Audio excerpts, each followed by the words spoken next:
Hello, my Fear Foundation students. It's Professor Bedrero. Today we're going to be talking about data analysis.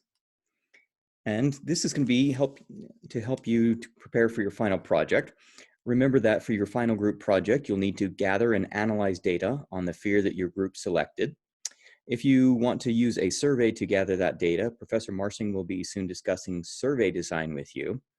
This presentation will outline some common recommended steps to take in your data analysis once you've collected your data. Now, just as a quick overview, there are some general steps when we do data analysis. We always first decide on the question we want to ask. We then create a plan for gathering our data so that we can address those questions. From that data, we compute some statistics such as the proportion or the mean. We make tables and graphs of the data. From this, we look for trends and comparisons, and we can compute and interpret confidence intervals, and finally summarize our findings. What we've done in class so far has been to compute statistics such as the proportion and mean. We've made graphs, and in a previous video we taught you how to compute and interpret confidence intervals. Today we're going to combine that all together and extend by making comparisons and summarizing our findings. So let's look at an example together here. At the beginning of the semester in the fear survey, I asked people how much they feared losing their photos or data. This table represents the students' responses to that first week fear survey for that question. For example, 4 students who are female were very afraid of losing photos or data, while only 9 female students were not afraid. It might be helpful to add an extra column and row at the right and bottom showing subtotals for these. So when we do that, we can look at the total here, the aggregated data. So all genders that were very afraid would be 6 out of the grand total of 69 students.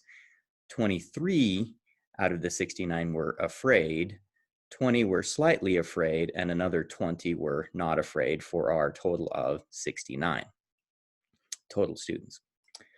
And we can disaggregate our data, and disaggregate means just to separate out based on a characteristic. So we could take and look at gender here. So of the female students, of which there were 43, 4 of them were very afraid, and 4 divided by 43 turns out to be 9.3%. Similarly, 15 of the 43 female students were afraid, for 34.9%. And you can see the rest of the table breakdown, but notice that each row now adds up to 100% because we're breaking it down by that characteristic, which in this case is gender.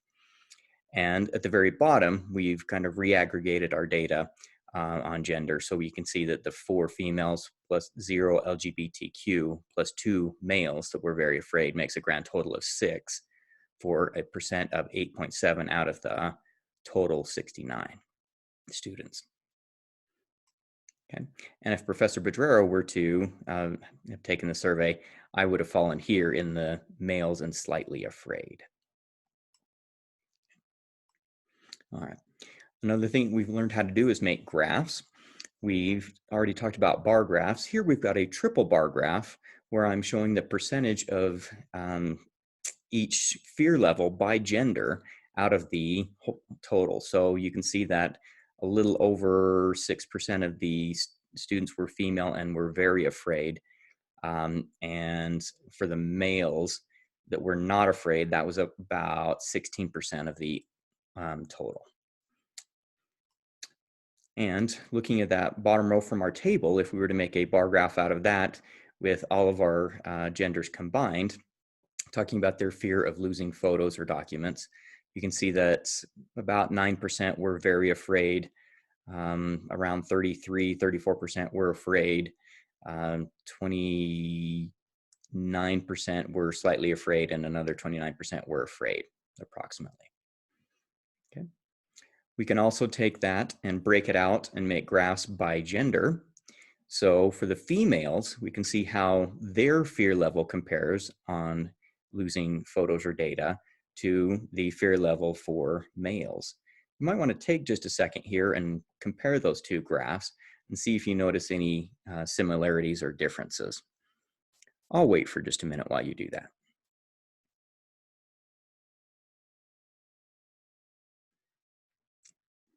Notice how for the comparisons to be nice and fair, I've made them have the same exact scale here. And we see that it looks like the males are less afraid overall of losing photos or documents than the females. Okay. Now, in our previous video, we learned about computing and interpreting confidence intervals, and you'll be doing 3 confidence intervals for this data analysis project. The first confidence interval that I want you to do will be to combine the very afraid and the afraid categories and the slightly afraid and not afraid categories for your fear in question. So for my data, the total number of very afraid was 6, 23 afraid for a combined 29. There were 20 slightly afraid and 20 not afraid for a total of 40 in that combined group. And so there were 29 very afraid or afraid students out of the grand total of 69. Doing a 95% confidence interval, we find out that we get 0.304 to 0.537. So we can now interpret this and say that we are 95% confident that the population proportion of Snow College students who are very afraid or afraid of losing photos or data is between 30.4% and 53.7%. And I found some national data, and that was from the American Fears study at Chapman University. And they found that of all their American adults that were surveyed, 36.3% were very afraid or afraid of losing photos or data. And you notice that 36.3% fits nicely inside of our confidence interval of 30.4 to 53.7. So we would then conclude that Snow College students are about the same, have about the same fear level as adults in the nation about losing photos or data. Now, you'll find and interpret 2 other confidence intervals. You'll get to pick on those, which ones you want to do. But the one thing that I'll need to mention here is for our results to be valid, you need the combined number of successes in the category to be at least 5. So for example, there were only 4 females and only 2 males who were very afraid of losing photos. So I shouldn't do a confidence interval for just females or just males because those are less than 5 numbers, or less than 5 in the total category. However, I could combine them and do a confidence interval for very afraid on males or females because 4 plus 2 is 6 and 6 is at least as big as 5. I hope that's made sense. Let's go ahead and do a couple confidence intervals together and compare. So from our disaggregated data, we saw that 9 out of 43 female students are not afraid of losing their photos or data. So we see that 9 is at least 5, so we're okay. Running a 95% confidence interval, we get 0.088 and 0.331. Therefore, we are 95% confident that the proportion of Snow College female students who are not afraid of losing photos or data is between 8.8% and 33.1%. For comparison purposes, my third confidence interval, I'm going to do males who are not afraid. Again, from the disaggregated data, we saw that 11 of the 25 male students are not afraid, and 11 was greater than or equal to 5, so we're okay. The 95% confidence interval comes back with 0.0245 and 0.635. Therefore, we are 95% confident that the proportion of Snow College male students who are not afraid of losing photos or data is between 24.5% and 63.5%. Let's get a visual of these confidence intervals. So our first one, where we looked at all the genders together, we found out that it was between 30.4% and 53.7%. And the national number was here, right around here at 36.3%. And so you can see that was inside the confidence interval. Graphing the female only confidence interval for not afraid of losing photos or data and the male for not afraid, we see that there is some overlap. So it's possible that the true number for females could be here and the true numbers for male could be there.